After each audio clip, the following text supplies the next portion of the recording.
वजारत railway 10 मई से महदूद railway operation शुरू करने पर गौर कर रही है। रेलवे का महदूद ऑपरेशन लॉकडाउन में नरमी के हुकूमती फैसले से मशरूत होगा।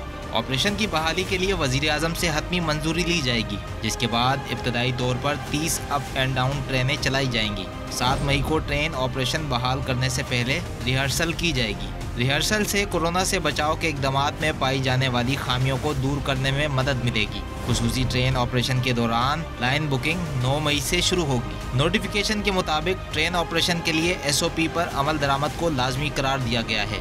हर ट्रेन की 50% बुकिंग होगी और 50% ट्रेन खाली होगी। महकमा रेलवे के मरासले के मुताबिक ट्रेन मैनेजर के पास दर्जा हरारत चेक करने के लिए थर्मोगन लाजमी होगी। मुसाफिरों के पास अपने मास्क, ग्लव्स, सैनिटाइजर और साबुन होना लाजिम है। हर ट्रेन में मुश्तबा मरीज सामने आने की सूरत में एक कंपार्टमेंट मखसूस रखा जाएगा। टिकट चेकिंग के दौरान अमला और मुसाफिर एक दूसरे को छूने से गुरेज करेंगे। इंजन समेत हर कोच में CCTV कैमरे लगाए जाएंगे। SOP में कोताही पर रेलवे कवानीन के तहत सख्त कार्रवाई की जाएगी, जबकि रेलवे स्टेशन से 200 मीटर तक एरिया गैर ज़रूरी अफराद के दाखिले पर बंद होगा।